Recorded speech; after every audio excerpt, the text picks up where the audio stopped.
Ho, ho, ho, everybody. Or as Alan Rickman in Die Hard said, her. It is a Christmas edition of the Sports Experience Podcast. I am your host, Dom DiTolla, with my co-host, Chris Quinn. And today, because we have a little holiday-themed episode action, we decided to look at one of the most exciting and also longest game in NFL history, which was played on Christmas Day, 1971, the AFC Divisional Playoff in Kansas City between the Chiefs and the Miami Dolphins. Yeah, this game was wild. And on Christmas to top it off. Something that right off the bat, when they scheduled this game, the people in Kansas City were like, we don't know if people are going to come out. And then the whole stadium is packed. The whole stadium and everybody, as soon as they scheduled it, they were just like, yes, we're ready for this. So, yeah, this game was great. No, I mean, it started a 4 o'clock p.m. game, 47 degrees, perfect football weather. You know, not really any wind going or clouds in the sky, just like a regular Kansas City winter day, perfect for football. And you had two teams kind of on opposite ends of the spectrum starting to line up against each other. Yeah, well, we were talking about this. It's almost, this game is like one dynasty dying and one dynasty becoming alive. It's interesting because the Chiefs, for this whole... since the merger happened, we're like the AFL team. Yeah, and even into the AFC. I mean, 1969, only 2 years prior, they had managed to snag a wild card spot, and they went all the way to and won the Super Bowl in New Orleans against the Minnesota Vikings. Yeah, which I found interesting that this was their first home playoff game. Yeah, I wouldn't have guessed that. Yeah, like because in '69 they first went to New York and beat Broadway Joe, and then beat the Raiders in Oakland, which is always a bloodbath of a game between those two teams. Which I love. You're right. That is always. They almost don't give a shit about the score in that game. They're just like, is he hurt? Let's go. But their team at this time, it's still a lot of the core guys from the AFL, so they're pretty old at this point. Lenny Dawson is 36, their Hall of Fame quarterback. Yep. The guys on the defensive side of the ball, like Bobby Bell, Buck Buchanan, Jim Lynch, Emmett Thomas, those guys are getting kind of long in the tooth. All of their Hall of Famers are really at the twilights of their career. Yeah, and I mean, in this game, I had talked about it before, there were 6 Hall of Famers for the Chiefs, 6 future Hall of Famers for the Dolphins, both coaches, Hank Stram and Don Shula, in the Hall of Fame. And also, interestingly enough, he was, I think, their scout at the time, but he was later general manager for the Redskins, and he was general manager when he took the Chargers to the Super Bowl. Bobby Beathard was part of the Dolphins organization. I didn't know that. That's a great one in there. I love that. Yeah, 15 guys who were in Canton had something to do with this game. Yeah. Miami, though, unlike Kansas City, they have a young team. So they were the AFL's first expansion franchise in 1966. They have kind of a rough go of it at the beginning, like most expansion franchises do. Yeah, but they're able to land Bob Greasy as their quarterback, who's kind of the cornerstone. And what's lucky for the Dolphins, though, is that in 1970, after a disappointing 1969 season and the Super Bowl upset of all upsets in Super Bowl III and 68, Don Shula has kind of fallen out of favor with Colts owner Carroll Rosenblum. Now, there's conflicting things on whether or not, and Miami did have to pay restitution because their owner, Joe Robbie, was looking for an established coach, and he went after Shula, and he ended up being able to get him. Shula said, I've had it in Baltimore. Let's start something new. And his first year, the year prior in 1970, the Dolphins made their first playoff appearance. Yeah. And they won their division in 1971. Well, I think it was interesting. Shula said the year before he came, they were 3-10. The year after he came, I think they were like 10-3. Yeah, or 10-4. So I think that's, the hallmark of him, which is one of the greatest coaches ever, and this turnaround of this franchise. You know, and it just like Don Shula's teams pre-Dan Marino, this was a ground and pound out type of offense. You had Jim Langer and what's his name? Larry Little, Hall of Famers on the offensive line. Larry Little, I thought that was, first off, great name and just a great offensive lineman, so you can't even deny him. And then there are 2 backs at the time, Jim Kick and Hall of Famer Larry Zonka, Butch and Sundance. Those were their nicknames. Yep. And they have a young rookie and future cocaine person, Mercury Morris, who's their speedster. returning kicks this year, but he'll later go on to team with Zonka for the first teammates to have 1,000 yards rushing in a season. So, I mean, they have everything together. They had over 2,400 rush yards that season. But coming in, let me say this, because they were becoming a great team, but coming in, they were 0-6 to the Chiefs. So they had never beat them. Never beat them. And what I heard some Dolphins say was they were almost in awe of the Chiefs because they were the team in their division that had done stuff. So they had Super Bowl wins. They had playoff wins. They had, you know what I mean, a real great team. And when the Dolphins came into this game, they were not only were they not favored, they were not even like, you know. Which to me is crazy to think, because while, you know, they are a running team, they had made some really savvy trades and additions like Howard Twilley at wide receiver, and then Hall of Famer Paul Warfield, who played a very key role in this game. Yep. They had managed to trade for him from the Browns, where he was actually on their last championship team. And they traded a first-round pick in the top 10 so Cleveland could take Mike Phipps, who was kind of like a quarterback bust. Okay. And that's basically what they traded to get Warfield to just be that down-the-field threat. And their defense had guys like Nick Bonacani, Hall of Famer. They were known as the no-name defense because a lot of these guys weren't stars. They just played very incredibly as a unit. Yep. And really propelled them to future Super Bowls. Yeah, we see that they have this core group of guys that stay together and become a dynasty. Yeah, definitely. And the stage is set for probably one of the best games ever played. Yeah, when you think about it, that's why the stadium sold out so quick, because the football energy in this game was so high. It was going to be a great game, I feel like. Oh, totally. Yeah, and you know, both teams have the same record. They're evenly matched, and you know, you want to get right in? Let's get into the first quarter. Yeah, so first quarter, Kansas City seems to be, you know, the Dolphins, I don't know if they're in awe of them, but Kansas City kind of takes an early lead and kind of takes control of the game.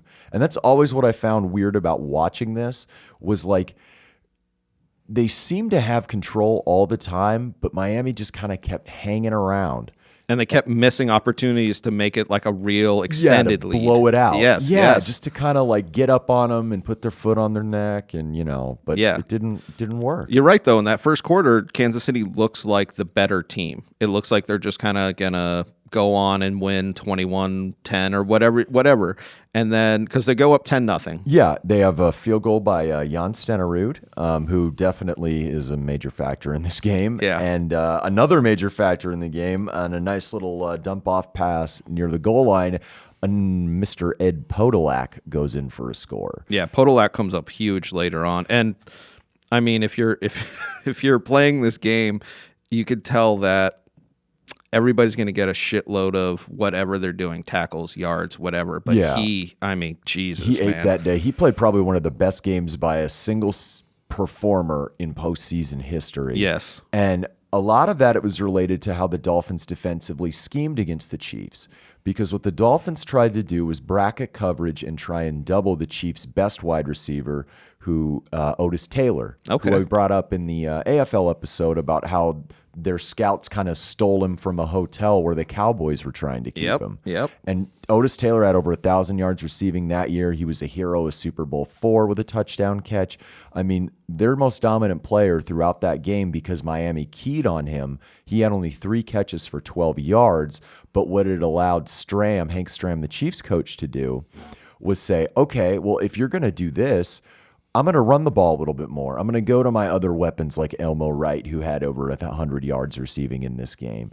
I'm going to have swings, passes to Podolak, and sweeps to Podolak, and all our other running backs. Yeah. And it worked. Yeah, it definitely worked. You could see they were just putting yards up like crazy. Yeah, especially Podolak. I'm going to point out now, 350 combined rushing, receiving, kick, and punt return yards. Yeah, that's amazing. And he has some runs that later in the game where you're just like, here Kansas City goes for the win, and then we'll see. We'll talk about it. Can I just say it's awesome because this is maybe a couple years before the NFL instituted the numbering rules as far as what position you play and what numbers you're allowed to wear. Oh, okay. So like guys like Ed Podolak, he wore number 14, their running back. One of their running backs, Warren McVay, wore number 6. And that's awesome. One of their defensive backs, who's in the Hall of Fame, Emmett Thomas, wore 18. I love that. It's just so wild to watch these because you're like, okay, this is pre-1973, 74. So yeah. Well, we talked about a little bit like that in the Johan Cruyff episode where he kind of broke the mold and stopped wearing the normal numbers. I think that in football, it's a little bit more appropriate. Yeah. To be honest, though, because you're like, hold on, what is that guy's position? Like, just for the average, Oh, yeah, just to kind of identify it. And, if you're a lineman, you have to declare eligible on plays. Exactly. It's like number 93. It's like, okay. Yes. As opposed to like number 7. You're like, number 7? What the fuck's the quarterback doing in here? Yeah, right. So, I like that, though, that they're in this era that they were random numbers, you know? But so Kansas City, like we said before, even though they're up 10-0, they have a chance to extend the lead on a couple of really great plays by Podolak. Yeah. And they're going in for a chip shot field goal to make it 13-0. Well, this is the beginning of the second. Yeah, this is the second quarter. Yep. And on this play, which is very weird, Hank Stram wanted to run a fake field goal. Because the Miami Dolphins were packing so much into the box and pretty much saying, like, you're not going to run a fake in the way that they were setting up their defense. And it was like, it's going to be wide open on the wing. And it was. Yeah. But the problem, Bobby Bell, who was their Hall of Fame linebacker and their long snapper, Stenerud sold it so good, instead of snapping it to Stenerud, he snapped it to the holder, which was Lenny Dawson, their quarterback. And Stenerud was like, oh, shit, I got to kick this. And he ended up, shanking it. Yeah, because he wasn't ready to. I bet he wasn't even like positioned to kick it right. He was ready to catch it and run. Yeah. Oh, totally. And I love the Dawson's reaction. He was like, you're supposed to hike it to Stenerud. And he was just like, he wasn't looking for the ball. And he was like, yeah, that was the point. Yeah. That was the play. Yeah. And it was obvious it was just the miscommunication and the lack of confidence in running that fake, which I bet in that era, I mean, it was probably a pretty wild play. Oh, yeah. And what ends up happening is Miami takes full advantage. And even though they're a young team, you cannot give a team that's young and talented any sort of confidence. Yep. So they go right down the field, and Larry Zonka ends up scoring a touchdown at the end of the drive. And even though Kansas City, when they get the ball back later in the half, they're about to close it out and try and get some more points on the board. But Dawson throws an interception to Miami defensive back Curtis Johnson. Gives them more confidence. Miami can't do anything on that drive, so they punt it back to Kansas City, and they turn it over again. Yep. And Miami's kicker, Garo Yepremian, and we can talk about him and Stenerud after this, he ends up tying the game right at halftime. And it's just, you look at the scoreboard and you go, this should not be a tie football game. Hey everybody, just want to take a quick break to let you know that our Sports Experience podcast is brought to you by Engle Studio here, and they're here in Tucson for all your recording needs. Yeah, how is this 10-10? It should be 17-3, or you know what I mean? Like, at worst, it should be 13-7 or 13-0. Yeah, and that's why that's like what the hallmark of this game is Miami just keeps sticking around, sticking around, and something. When you go back and watch this game, if any of you do, the kickers are so ridiculously important, and they have so many plays that are just like linchpin on the game. It's kind of ridiculous. No, it really is. And everyone likes to make fun of kickers and punters and say that they're not football players. Pat McAfee would have to have a few words with you. Yes, but yeah, they're still important. And granted, if you're a coach, you want your game to come down to your quarterback or your dominant defense and not your kicker. But these things happen. That's why it's an any given Sunday type of situation. You know? And that's why you can't just have anybody back there. And the cool thing about Stenerud and Yepremian was they're both soccer-style kickers. Yep.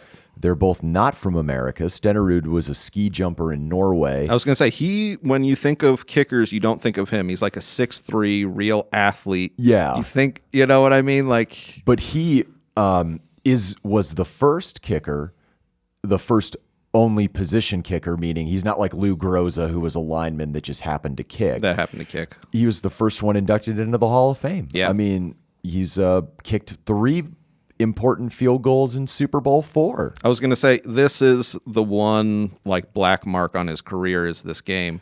It really is. Is because he was so solid throughout. I mean, and we'll get into it. And he kicked forever. As I was going to say, forever. I think he played for 22 years. Yeah, and then Yepremian is a soccer player, and he's very small. He's a soccer player from Cyprus, actually. And that year, Yepremian had some good NFL seasons, although he's most notable for the following year's Super Bowl, where the Dolphins were going to kick a field goal to go up 17-0, close the game in a 17-0 season, and he shanks it. Well, the kick was blocked. Oh, okay. He picked the ball up and he tried to throw it, but he had like small hands apparently. Like, like Austin Powers, he's like, Connie's scare me. Yes. Circus folks smell like cabbage, very small hands. But he can't throw it, so it pops up in the air, and Mike Bass returns it for a touchdown. Obviously, Miami still wins, but like, if you're looking for a quintessential NFL folly, it's Garo Yepremian, despite being a really good kicker. And that season, Stenerud had made the Pro Bowl and not Yepremian, although the writers named Yepremian All-Pro as well. Well, Yepremian had the most points that year. He did. But I think Stenerud was looked at as the better overall kicker throughout his career. So it was like, well, why wouldn't we just put him in the Pro Bowl? Kind of, you know what I mean? It's like the Major League Baseball with their All-Star game. It's like, I'll vote for the guy that I know, not this other guy who's having a better season. Yeah, wearing aqua uniforms. Yeah, I thought it was interesting that Yepremian was a tie salesman. A lot of these guys had day jobs at this point. That was something that Dick Anderson, who had a fantastic career and got a fumble in the second right before halftime, the one that got it. He sold insurance. He was like an insurance salesman, very successful. He was talking about, I saw a great interview with him. He had an old like rotary phone in the back of his car, like a precursor to his cell phone, so he could do like deals. Guys were truck drivers. Guys were wrestlers in the off season. I mean, worked in the Ford factory. I thought that was a bunch of guys, just literally because football, they played for the love of the game. Exactly. Or guys like Len Dawson, who were very charismatic. He got into sports broadcasting. He did it first locally in Kansas City and then later for, I believe, CBS or HBO, one of them. But yeah, he had a long career doing that. Yeah. So that's halftime. 10-10. So that's halftime. Sorry to go on this. No, that's a perfect halftime tangent right there. Can we get beers in here, please? Yeah. But after halftime, Kansas City gets a great kick return, one of many in this game from Podolak. I was going to say, he had like 3 or 4 great returns. Like, I love Podolak as a player, and he fits so well for Stram and the Chiefs because he was like a Swiss Army knife guy. Oh, yeah. He could kind of do like a little bit of everything, not like great or elite, but he could just get the job done in so many ways. And this was the one day it was all put together and everything was done on really an elite level. Yeah, for an hour and a half.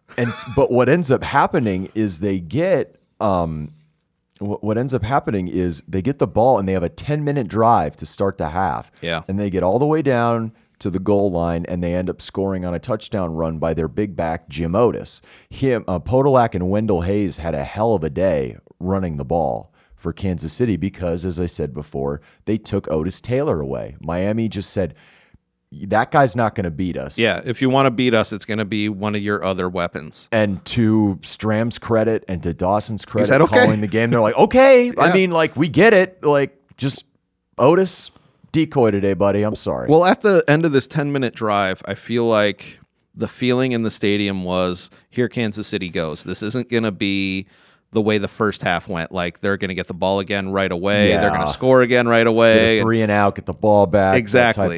That type because of they controlled the ball for so long right at the beginning of that second half that you're just like, here we go. Yeah, right. So totally. That's not what happened. But no, it's not, it's not what happened because Miami, to their credit, throughout this game, every time it looked like momentum is swinging Kansas City's way, Miami gets it right back. Yeah. Because they get the ball and they end up scoring. They end up having Kick run in for a touchdown to tie it at 17.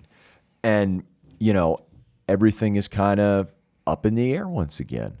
And now the teams are committing more turnovers. And to Bob Greasy's credit in this game, he's playing with a shot left shoulder. While it's not his throwing shoulder, having any injury like that debilitates you because you still need it to play football. And this was back when quarterbacks would get rocked after a pass. So you could see it almost every time he would get rocked, and he would just like baby this left arm and then get up, and you just be like, that must hurt so much.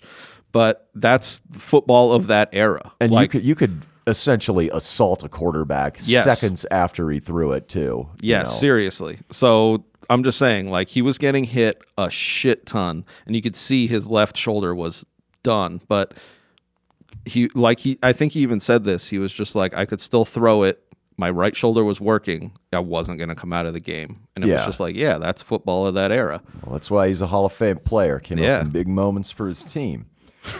But Kansas City, though, you know, fourth quarter, they get that ball back, and Mr. Podolak comes into play again. Another great. It's so interesting because in the fourth, I think he has two of his best runs. Yeah, and then in overtime, he has a couple of good ones. But he pretty much put like the Kansas City on his shoulders for these runs and being like, "Hey, we're winning this game." Yeah. And damn right he did, because he put them up again 24-17. Yep. And you're thinking, once again, all right, these veterans, they're going to hold off these young cats. Yep. And didn't go down like that. Yeah, Miami came back. I don't think on the next was it on the next? No, I think it was a later possession. Yeah, I think it was a later possession, but they end up tying it 24-24. Towards the end of the game, there was about 4 minutes left, something like that, 5 minutes. And Miami, Greasy in an incredible play near the goal line, because they really tried to take away, obviously, Warfield, but Warfield had over 100 yards, and he was beating Emmett Thomas, who's a great cornerback for a lot of them, and, you know, finding holes on the deep posts and in the seam and stuff. But they come right back down near the goal line, and they try and take away Warfield and Twilly, their other wide receiver. Yep. And Greasy kind of rolls out and buys some time, and he finds his tight end Marv Fleming just standing there in the end zone. Just, here you go. Yep. And they tie the game. They tie it at 24. And I'm sure everybody in that crowd, even though obviously they're probably all pulling for Kansas City, they're just like, what the hell is going on here? Yeah, what do we have to do? Yeah, like to put these guys down. And Kansas City gets the ball back, and they have a chance to win in regulation. And Podolak comes through again. I was going to say, he takes it to, like, I think the 46 or 45. Yeah, on the kick return. Because Yepremian had tried to kick it away from him, and they get it back to him, and then he just shoots up there. Yep. Or no, that was the overtime. But yeah, he had another great return. But yeah, and Kansas City keeps moving the ball, inching it down there. A great screen pass to Podolak puts him in Miami territory. And Kansas City's essentially trying to run out the clock and win the game. Well, this is what Greasy said was, because let me go back. So there was a minute 30 left, and Podolak took it to the 22. Yeah. He took it to the, So they were pretty much just like, well, we're just going to run a couple of running plays and kick it in and win. Stenerud's going to come through like he has so many times before. And when Stenerud's going up to kick it, Greasy literally says out loud, "This is over." And people are like, oh, all right, like all dejected, because they know how clutch he is in these situations. And Stenerud comes up and shanks it right. Yep, he wide right Finkel. And it's so interesting because they asked Stenerud about this, and he's like, I still don't understand how I missed that. It was a perfect hold. I felt like it was a perfect kick, and the ball just went right. And he says he can't explain it, and he has nightmares about it. So yeah, and for whatever reason, he misses, and Miami gets the ball back. They can't really do anything with it, and they have to punt it back to Kansas City, but time already expired. Yeah. So we go to overtime, and this is when the NFL's sudden death overtime rules were in play, and Miami loses the coin toss and has to kick off. Kicked it off to Podolak. It was like, this is the one where it was like a short kick because they just wanted to get it away from him. And then they get it back to him. Yeah. And he puts him in great field position again. Yes, I think it's a 42-yarder. Yeah. And Stenerud comes up and misses it again. And They end up getting, good field position, and Stenerud has a chance to win it again. Yeah. But this one was blocked by Nick Bonacani. Yeah. So I can't really fault him for that one. No, you can't really fault a block. Yeah. Yeah, because that's your blocking up front, or that's a guy making just an incredible play. Yes. Or a combination of both. And you're still tied at 24. You're still tied. It's getting dark. Everybody is going crazy. Like, it's Christmas Day. Yeah. They want that Christmas turkey or ham or whatever, however you get your Christmas on. How many wives do you think were pissed that day? Oh, like, with so their many. Husbands, like, waiting. Yeah, just waiting. Like, they've prepared food all day and They're cleaned like, the house. I'll be home at 6:30. The game's going to be done at 6. It'll be a little bit of traffic. We'll be home. 6:30, it's like the beginning of the second overtime. You're just like, in the middle of the first overtime, you're just like, my wife's going to kill me. Yeah, like, her God. parents are there. Yeah, right. And all they're doing is shit talking you, and you can't be like, well, I'm pissed, but this is one of the greatest games ever played. I told you to marry that Johnny boy. Yeah, right. Like, damn it. So anyway, the first overtime comes to an end. That was the big miss. Yeah, and I believe Upremian had missed in the overtime, too. Yeah, Upremian missed one, too. So, nobody wants to win this game, apparently. Yeah. By the way things are going. I mean, obviously they do, but just you go to second overtime, and this is the first second overtime game in NFL history. Yeah. There have been ones later that have happened. There have been ones that have gone pretty goddamn long, but this is the longest. This is the longest. Yeah.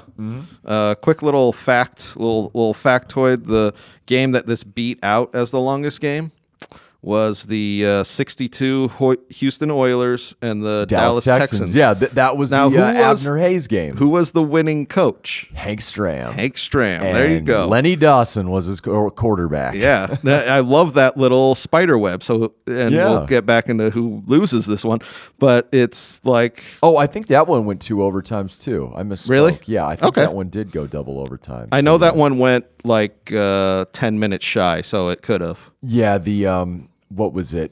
But the field conditions and the weather in at that stadium that day was horrendous. Yes. Like there had been like a hurricane recently, and it just completely crapped out everything, and the wind was blowing. That's why Hayes didn't, on the coin toss, they didn't receive. Yeah. And they were pissed at him, but he even picked the wrong end of the field to defend. That was the big thing, is he picked the wrong end of the field. Yeah. Well, we'll get back into this 71 Christmas game. The field conditions on this one was pretty rough. It was, this is kind of the way that football was just kind of like a muddy. And this is old Cleveland. I think not Cleveland, Kansas City's Municipal Stadium. Yep. I mean, this is pre-Arrowhead. Well, let's talk about this. This is the last game in Municipal Stadium. Yeah. And then the first game in Arrowhead, the Dolphins come and beat them 2010. So it's pretty brutal. But that's just so weird. Yeah. But the muddy situation they were talking about, like it getting worse and worse as the game went on, because the field just kept getting torn up. And I can't imagine playing in that second overtime, because now we get into this second overtime. And, for those of you who don't know, in overtime, when the first one ends, you just play it like a next quarter. Yeah. So the team keeps the ball, same field position. You just change ends of the field.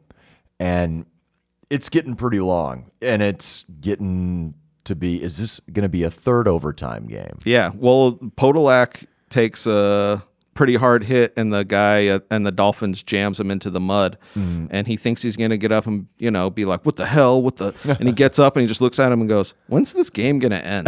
Like, that's his reaction. Not like, he's just like, this shit needs to be over. Somebody save us, please. Yes. I bet it's getting cold. I bet everybody's hungry. There was one Dolphin who said he lost like 15 pounds on the game. He tried to put his pants on when they were leaving. And because they were just like, that's how hard they were working out there for that long. Yeah, for that extended period of time. But Miami ends up putting a nice little drive together. Yeah. They put a nice little drive together. And they end up finally getting into field goal range for the guy that wasn't named to the Pro Bowl. And he said he missed that one in the first overtime. He was not going to miss this one, which, I mean, you got to give it up to. They would have kicked his ass. Yes, that was exactly what I was thinking. He was like 5'8", and there were these. Oh, he was like 5'5". Yeah, there were these 6'3", 300-pound guys just like, no, you're putting that in between. If you don't make this, you're finished. Yes, exactly. So Dolphins go up 27-24 to go on to win. And end up winning the marathon game of marathon games. Yeah. And what's interesting about this game, though, is, and we had talked about it previously, is both franchises take completely different paths into the future. Yes. And in Miami's case, not only do they win that game, they go and beat Baltimore in the AFC Championship game, Shula's old team. They clobber them. Granted, they lose the following Super Bowl to the Cowboys, but Dallas was just a better team, a more experienced team than them. But they use this as complete and total fuel to win the next 2 years Super Bowls, including the following season being the only undefeated team in NFL history. Yeah, this is in that era. Yeah, you see, it's really interesting. After this game, you see one franchise go up and the other franchise go down, and you haven't seen the Chiefs come back since Patrick Mahomes. Honestly, it was like 45 years of just, and it's not like they ever came like close either. No, Granted, I think under Schottenheimer, they had teams that should have gone and lost in bizarre ways in the divisional round, and even the AFC Championship game when they had Montana in '93. But when you look at 71 to when Schottenheimer comes, I think in 89 or 90, oh man, brutal. Yeah. They couldn't do anything. And they had some not only talented players, but they had Marv Levy as a coach for an extended period of time. They had Bill Polian running some of their front office stuff. And then in 83, coming back into the Dolphins kind of spider web, they could have drafted Dan Marino. I know. And they drafted Todd Blackledge, who had a very underwhelming career with the Chiefs and later Steelers. So they walked a pretty dark path post this game. Yeah, it's crazy. Because they had to rebuild. They had the gang back for one more run at it all, and it just completely napalmed. Yeah, and it completely blew up in their faces. Yeah. And, well, they're the reigning Super Bowl champions now. Yeah, well, thinking about their last game in the stadium, if they had won... Oh, man. And then went on to this new stadium, I bet it really would have propelled them. But they literally lost to the Dolphins in this old stadium, and people are like kind of bitter. New stadium, lost to the Dolphins, and they're just like, shit. Like, I bet that really gets into the culture of... Yeah, and how great would it have been, though, if that year, if the Chiefs pull that game out, if they beat Baltimore the next week, who were the 1970 reigning Super Bowl champions. Yep. If the Chiefs and Cowboys played in a Super Bowl, two old Dallas teams, that would have been built up. It would have been awesome. Yeah. That's just not the way that today. Santa... No.